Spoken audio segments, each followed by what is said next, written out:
Oh, I guess we're live. And now we're live on Facebook. Okay. Hey, everybody. It's Louis Porter Jr. Of course, it is September the 21st. It's Wednesday. We're going to talk about comic books, of course, but I've got to make a quick announcement because of silly technical difficulties. I'm on my phone, of course, shooting for Facebook, but I wasn't paying attention, and my charge on my phone said 15%.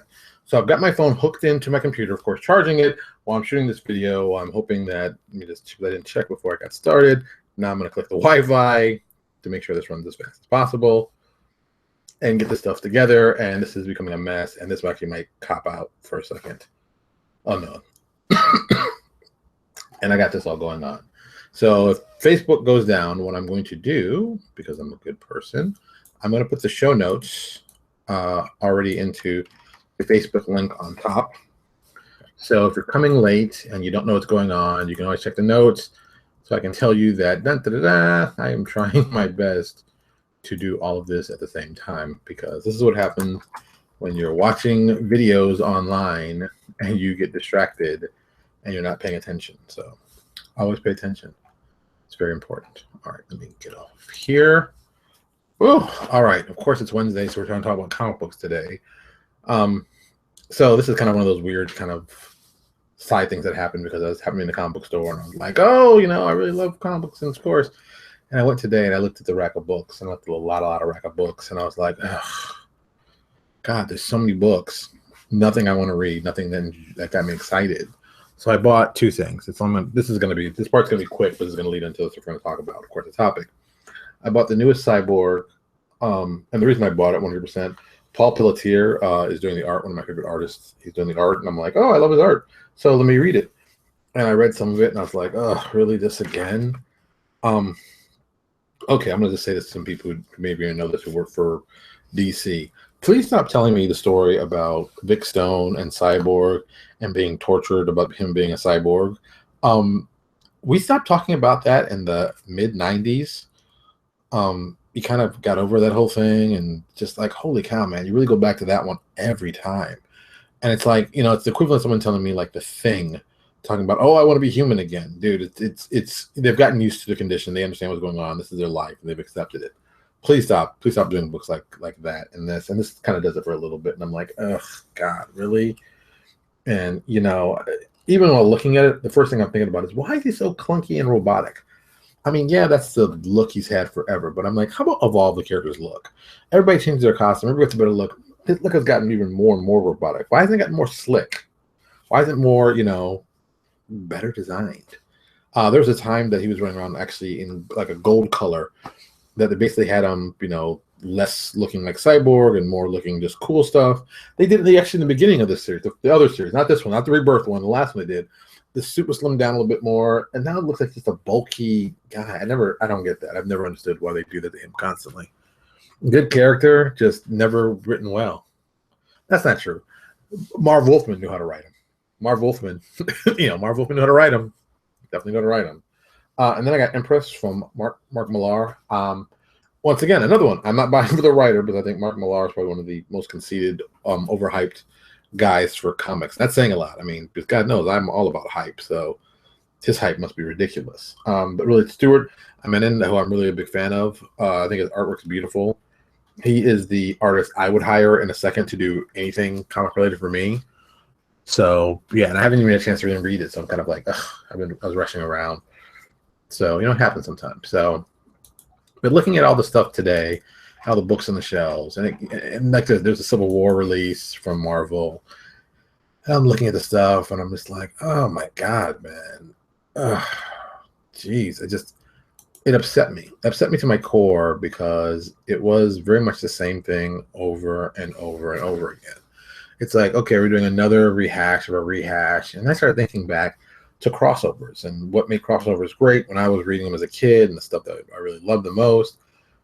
And it just really hurt me to think, like, it's like, okay, what was the first real crossover that I really remember, that I remember actually reading, picking up the shelf, that was amazing. And I think back for a second, it's like, well, what about this? I'm like, no, that's earlier. And the earliest one I could think of, and of course, researching, I found it was, true. The earliest one that came up was, Secret Wars by Marvel. And, Marvel did a great job with that. Marvel understood how to do it well. And it's kind of saddening, and maddening how Marvel got it well back then. But now it's like, oh, Jesus, piece of garbage. What's going on? Oh, this is going to be a weird night tonight. I've got to, for all you, like I said, once again, I'm watching the video as I'm doing it so I don't miss anything because, of course, bad timing by me, made a goofy little mistake. So, all right, so back to, if you watch the beginning of the video, you'll find out what's going on if you don't know what's going on. And it might be hard for me to see some of your questions tonight because I'm doing like 3 things at once. So this is, once again, a bad choice by me to do it like this, but whatever.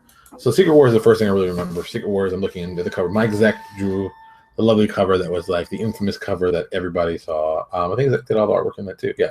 Mike Zeck and Bob Layton, 2 huge hitters at the time. Jim Shooter, a legend in the world of comics, no joke. It's one of those things. It's like, this was a big event. And out of Secret Wars, I go to the biggest thing kind of Secret Wars was Spider-Man's costume. I mean, that was huge. That was a huge, huge book. And what I like most about it is Secret Wars came out. All the books like jumped a year. Like they went into one issue and they came out the following issue. And things were happening in the regular books that happened through Secret Wars, but you didn't know that they unfolded every month in Secret Wars. And so you didn't have to, if you read Secret Wars and the same thing you read in the book, you learn new things like Spider-Man, the black costume, where it came from. You see all this thing, you're like, wow, what's this? It's very cool. And you see all this stuff coming and going and developing through the whole Secret Wars series. Like what happened to the Thing? Why does the Fantastic Four have the She-Hulk? Why is the Hulk all angry, like even Superman angry? Well, what's going on with the Avengers? What happened to Lockheed's Dragon? They did a lot of cool things, and they put it in that, and it came out of some really smart ideas that were going on with the crossover Limited series. And it was like a great idea. And it worked, and it was fun, and it was just a fun thing to do. It was a fun thing to read as a kid, too. Cover number 8 with the big Spider-Man costume, how, what you thought it was this, and really found out it was really not even you thought it was a costume. It wasn't a costume. It was actually a living entity. It was a great idea, and it really, they really, really, really did some really smart things.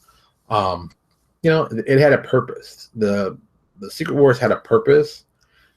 They did very well, and then, and then of course, like with all good things, they went to the well too many times. They did Secret Wars 2, and that was a year later. But they saw, look, to be honest, Secret Wars was huge for them. And they were like, man, big money. Let's go for another double dip.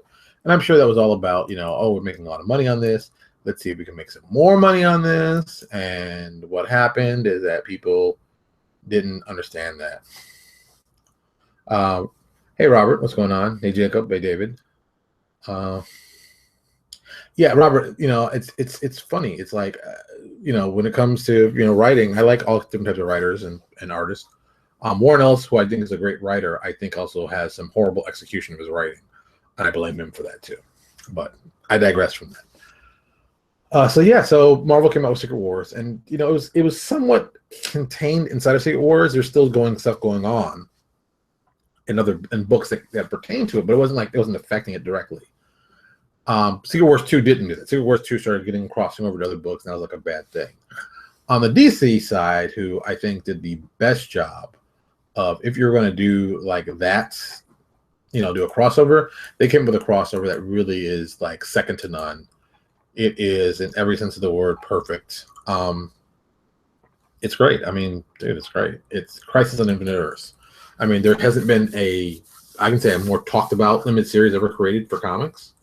Marv Wolfman and George Perez, at the height of their excitement and ability, I think they just got off of Titans to do this. And it's like awesome writing, awesome art, and they took some very significant chances. Issue number 7, killing off Supergirl, and that, let's be honest, that was huge. We all felt like, oh, they killed off Supergirl, and then the next issue, to not be outdone, they kill off the Flash. And it's like, oh, that killed off the... And it's like, bam, that was huge back then. And it's just a well done series, you know. And this one did have stuff that crossed over, and there were repercussions for this one also. Some not well thought out repercussions, but definitely some repercussions. But you know, the tie-ins were small. Like, they show all the tie-ins right here. Like every book had like, you know, 2 or 3 issue tie-ins. It wasn't like the entire thing that was going on. Every book was running everything. It's like, you know, most of these books, like Action had 2 issues. All-Star Squadron had 1. Amethyst had 1. Batman had 1. Batman the Outsiders had 2. DC Comics Presents had 2. Most of these are like, you know, 3. Green Lantern had 3. And Legion of Superheroes had 2. So like I said, most books, and then Crisis, what are the pre-Crisis tie-ins? So those are the pre-Crisis tie-ins. The Crisis tie-ins, they ran, you know, 3 issues, you know, and then post-Crisis. And then with that, they changed the entire universe. Like deaths. Here's a, like, you know, here's a list of deaths they killed off, the people they killed off in the series. Alexander Luthor Sr., Alexei Luthor Earth 2, Engelman, Anti-Monitor, Aquagirl, Bug-Eyed Bandit, Clayface, Crime Syndicate, Dove, Farmer Boy, which I didn't know from Sergeant Rocks, The Flash, Green Arrow, Huntress, Icicle, Immortal Man, Justice Alliance of Earth, Kid Psycho, Cole, Laura Lorinus, Lord Volt, The Losers, Mirror Master, Monitor, Nighthawk, Prince Raman, Prince Fran, Simon, Robin of Earth 2, Starman, Sunburst, Supergirl, the Ten-Eyed Man, and Wonder Woman Earth 2. And it's like, this is what they killed in the series. A lot of great characters. Yeah, but you know who Flash and Supergirl are, and to kill them is like, wow, that's pretty serious.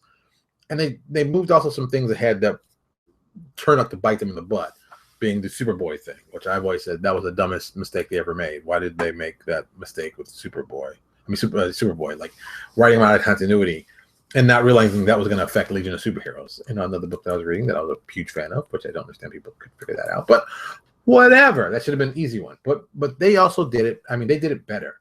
This is a great series. It's on my bookshelf, if I still recall. I know it's still on my bookshelf because any respectable comic book person has it on his bookshelf, which I can see from over there.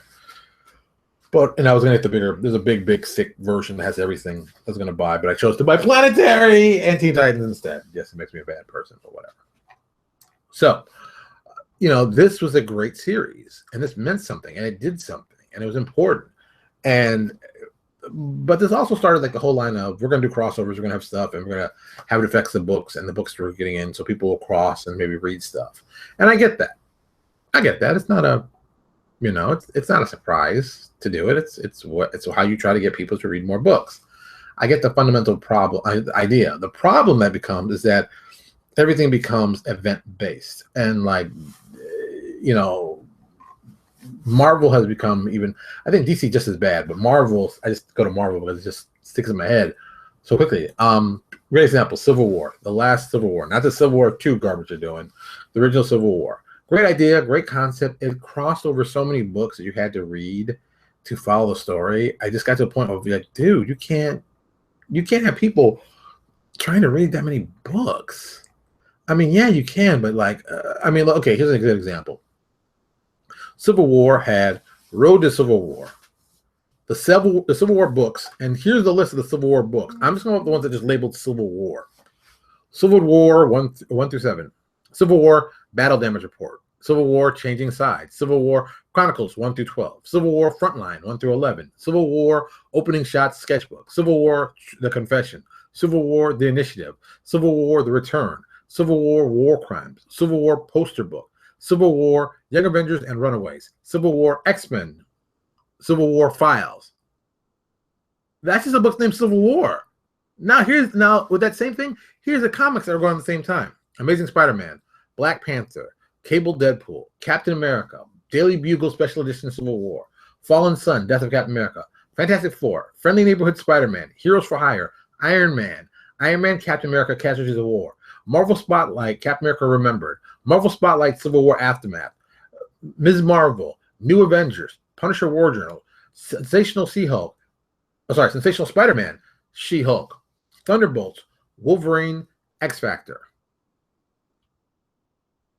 Dude, if you want to read all those books to get what was going on in Civil War, that just sounds crazy. It's like, holy cow, man, that's a lot of stuff. That's a lot of stuff you got to read just to get one story. And let's be honest, you weren't going to get all of it. You were getting, pieces of it. Oh, I'm going to get a piece of this. I'm going to get a piece of that. You're not getting the whole thing. You're getting pieces of it so they can get you interested and like, hey, come check out our other books. And once again, I said, I get it. At the same time, you can't keep doing that. You just can't. You just can't keep doing that. It's crazy. And like I said, upset me. Oh my God, it upset me so much. And it's like now they're on this whole kick of we only do big stories. We only do big epic wide. And now they got Civil War II going on, which I think is just absolute. This is what happens when marketing takes over the actual development of characters and the writing. So this becomes a whole big just mess. A mess of a mess of a mess of a mess. And it's just a mess. And I don't even know why people are buying it, and I tried buying it, and I'm just like, ugh. And then on top of it, now Civil War II is going to be late. So not only is the book like a long read connecting with every book in their whole line, the actual book that it's all based on is running late. I don't get that. I've never understood that in any sense of the word. How do comic books run late when you can pay for the stuff in advance? Because let's be honest, they're multi-million-dollar companies. They can pay for the stuff in advance. They can take the hit, as you'd call it, and then publish it anytime they want. So, it's just crazy. All right. So let's talk about Civil War II. Let's talk about what's going on in Civil War II. All right. So Civil War II has A Road to Civil War.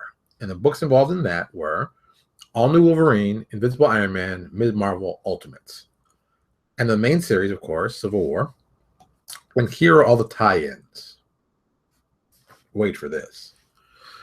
Civil War II Accused, Civil War II Amazing Spider-Man, Civil War II Changing Sides, Civil War II The Fallen, Civil War II War God, Civil War II Kingpin, Civil War II The Oath, Civil War II Ulysses, Civil War II X-Men, A-Force, Agents of S.H.I.E.L.D., All New Different Avengers, All New Wolverine, Astonishing Ant-Man, Captain America Sam Wilson, Captain America Steve Rogers, Captain Marvel, Deadpool, Guardians of the Galaxy, International Iron Man, Invincible Iron Man, Mockingbird, Ms. Marvel, New Avengers, Nova, Patsy Walker, aka Hellcat, Power Man Iron Fist, Rocket Raccoon and Groot, Scarlet Witch, Spider-Man, Spider-Man 2099, Spider-Woman, Squadron Supreme, Thunderbolts, Totally Awesome Hulk, Ultimates, Uncanny Avengers, Uncanny Inhumans, Venom the Space Knight.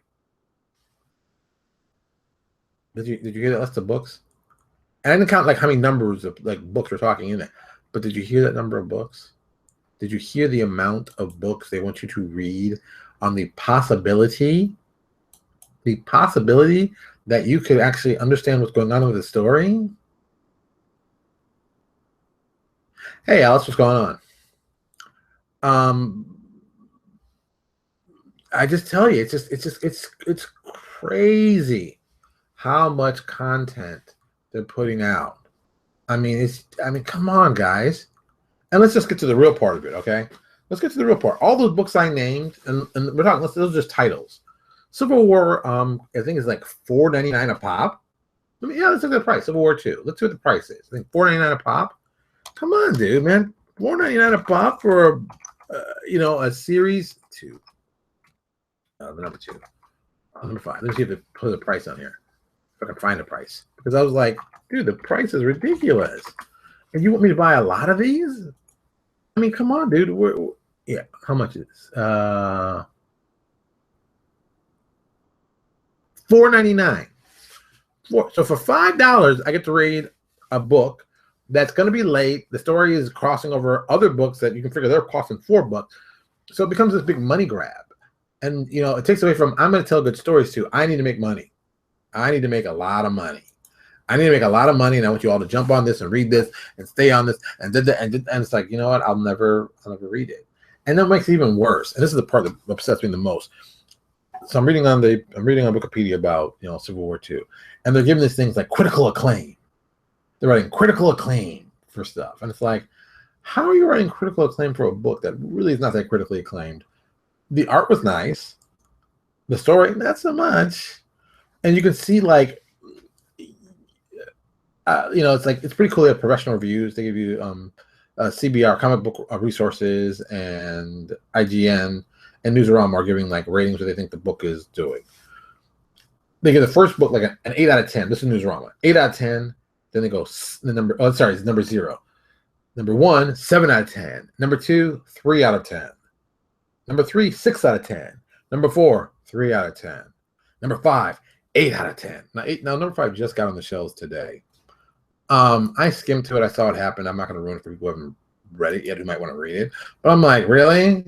This is what we call the awesomeness of comics. This is what they're doing. Just like I said, it's just another disgusting grab for money. And it's sad. It's really sad that Marvel and DC is just as guilty, but DC's in a different kind of guilty way. This money grab, they're not telling better stories. Okay, let's go back to the whole Cyborg. Now, Cyborg costs a whopping, boom, there's the price. $2.99 up here, $2.99. $3 for a comic book. A comic book with, I'm guessing, 32 pages, because that's what they always are. Let's count. Let's count together. Let's count the pages. 1, 2, 3, 4, 5, 6, 7, 8, 9, 10, 11, 12, 13, 14, 15. Now I'm getting a little worried.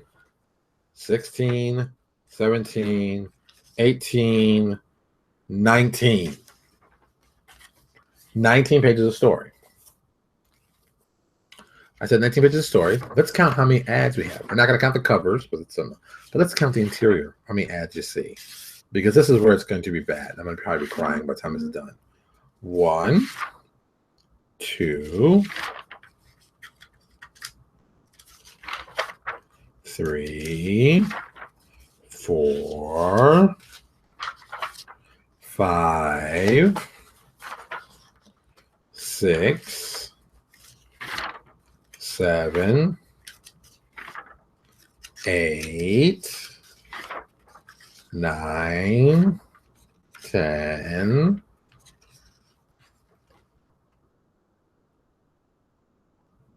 Wait a minute. Did you notice that? I said 10. So there are 10 pages. Is that right? Maybe I miscounted. So there are 10 pages of ads, 19 pages of content. So 29 pages. Hold on. 2, 4, 6, 8, 10, 12. Wait. 14, 16. All right, 32 pages. Am I missing pages? Please tell me I miscounted. That'd be helpful.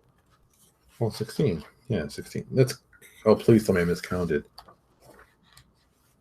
Oh, no, there's 2 pages. Oh, I forgot the 2 pages ads here. Oh, I'm sorry. So 19. Oh, plus 12. 31. So I'm off by 1. So I guess there's 12 pages of ads. It's like 20 pages of content. When I was a kid, the typical comic book was 23 pages, 25 in some places. What made it even worse about the ads, the inside ad is it's an ad for another DC property, their dice game, Cryptozoic. There's an internal ad for Snickers. Another one for Midtown, which is probably like either a paid ad or a trade. But I see Midtown Comics doing ads like every month in comic books, so I can only guess what's going on there. Another online service doing ads in the book. Retailer, looking to buy comics. An AMC ad for Geeking Out, but of course Kevin Smith, so of course they can put an ad in there. I'm guessing it's either free or very inexpensive. Loot Crate got an ad. Another House Organ ad. Batman Beyond. Teen Titans, House Organ. Also, I can compare it to House ad. Oh, hold on. My mother-in-law's here. I'll be back in a second.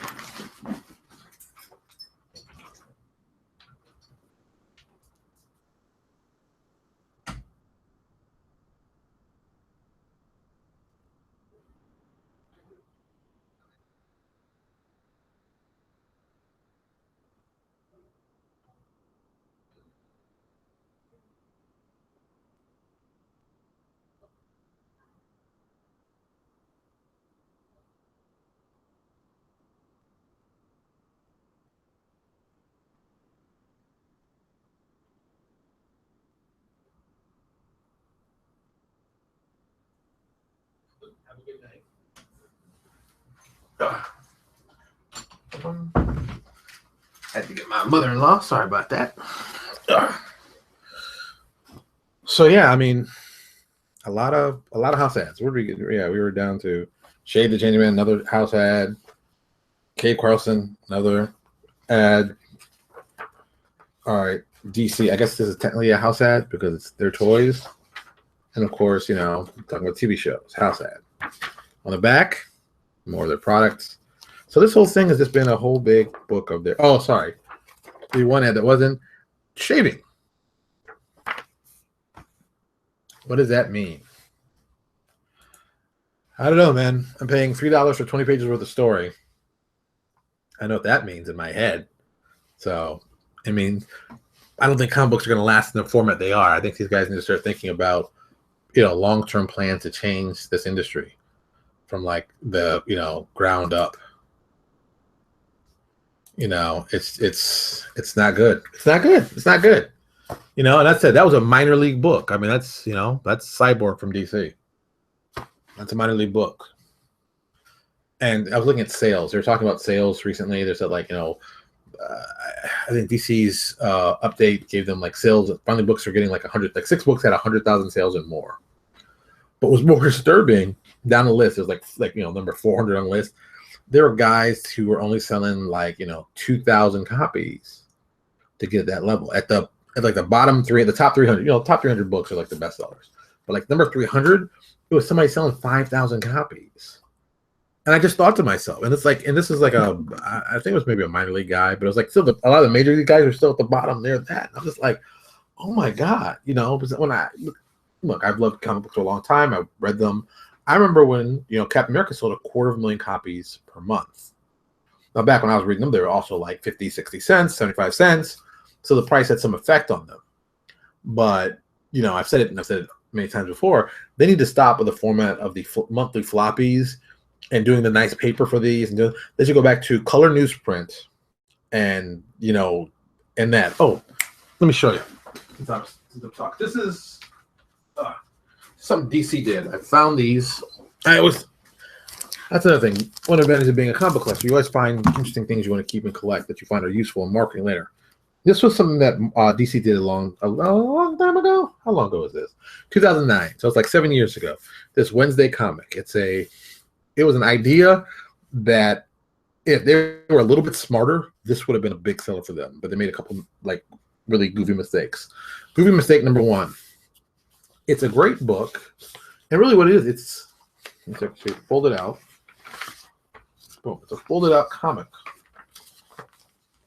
So it's like one huge comic page, one big panel. You can find this. These are all been collected in a book called Wednesday Comics. You can find it, not to put a link on it because of this. And basically, it's just newspaper print, oversized, one panel strips, and it came out like every week. And we're talking like it was all kinds of really great stuff. I can't really get this. Oh, look, go to Amazon. You might be able to find the trade, or go to one of your local comic book stores. They might still have stuff in the back issues, but it might be too expensive to get. I found these because I'm crafty. I found these during my buddy Tate's sale. Yes, usually a sale twice a year. So he just moves, you know, a lot of old stuff. And this is in there, and this is in the bins, in the cheap bins. I got like, you know, 3 comic books for $1, kind of cheap. Get this together. And I just love the idea of this, but the price is what killed it. I want to show you this price. And this was 24 pages. And the price, here's the price. I'm going to show it. $2.99. $3.99. Look at that. $3.99 for newsprint. Okay. Well, number one, it proved that you can make good-looking comics on this newsprint. Number two, this newsprint is cheaper than doing that slip paper they do. They should be doing the books in this kind of paper. The slick paper people do because they say, oh, you got to use slick. So people won't like it if it's not slick. People won't like it if it's not good. If it's awesome, they don't care. Save the slick paper for the trades, where you can make better margins, and you're basically paying for stuff you've already paid for. So that's where that kind of stuff would fall in. Don't be stupid and just spend money because they say, oh, people won't read it because it's not slick. People want good stuff they can afford. That's why they can't afford new customers. This is what goes back to why Mother 3 can't buy comic books for kids. You know, it's all tied together. It's all important, but they don't want to listen. So even though I said 425, I got this out of $3 for $1. So I did pretty well on this. So yeah, comic books really need to rethink themselves from the ground up. They haven't figured out how they're going to deal with a digital initiative. They've been selling digital files that are way too expensive. If they're smart, you go to the Netflix model, you save more money. You can read anything you want from Marvel for $10 a month. New books, old books, it doesn't matter to us. It's all just content, and keep it like that. It's straight digital, and don't sell digital versions of books. It's the dumbest idea. If anyone buys that, I think you're an idiot if you buy that. People say, "What do you buy PDFs, Lewis?" It's a little different. The PDF I can print out, I take it as mine. The digital version only works in one player that for this thing, and that's all it works. And you can't take it anywhere. And they you don't even own it. You're kind of renting it, even though you paid full price for it. So it's like, dumb idea, man. Dumb idea. Give them a good rental price, $10 a month, read as much as you want. And if you want to include stores on it, you put it like, okay, $10 a month, read everything you want. And the new books come out like a day after or 2 days after they go to the store.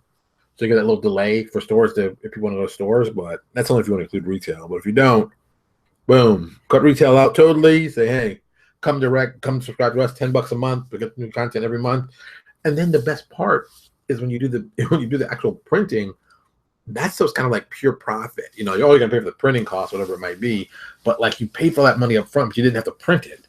But it's like they print and then they print again. You're gonna be like, free books online to read, and then I print. This is a way to save money. Just another idea. All right, it's 9:30. I got to get out of here, finish some other stuff.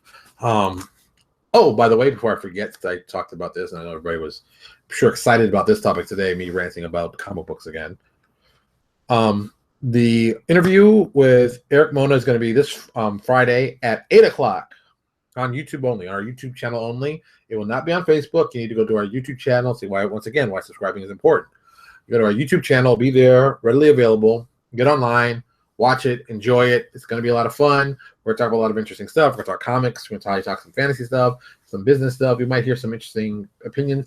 I'm going to probably see if I can talk more even about, Pathfinder Society and living campaigns and what he thinks about those, because he had such a long relationship with them.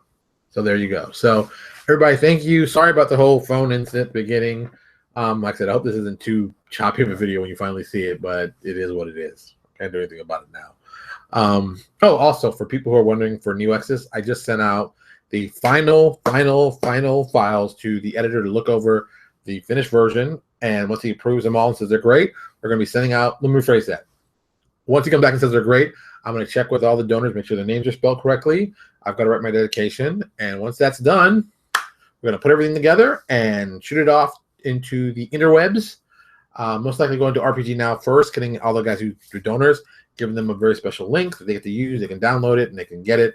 And once that's done, it's done. Then I'll get the actual printed book later. And later means like, a couple weeks later, not really a couple weeks. We're going to do it through RPG Now, so it's all there. But they'll get that part set. So that part will be done, and that book will be available for people to enjoy. Also, we're still working on the Hero Lab files for that too. So I think people are going to really like, if you supported the PDF, you're probably going to get them for free. We're going to put the Hero Lab online probably for a reasonable price, something really inexpensive. But if you want to play, you can play. That's what we want to do. All right, I'm getting out of here because, as usual, I have things to do. Thank you so much for watching. Oh, as always, swing by our YouTube channel and subscribe. Very important to subscribe on our YouTube channel. We are 5 people away from 200, so I'm all excited. So please subscribe, treat this to 200, and, I'll be excited. What did you expect? All right, thank you so much, everybody, and have a good day.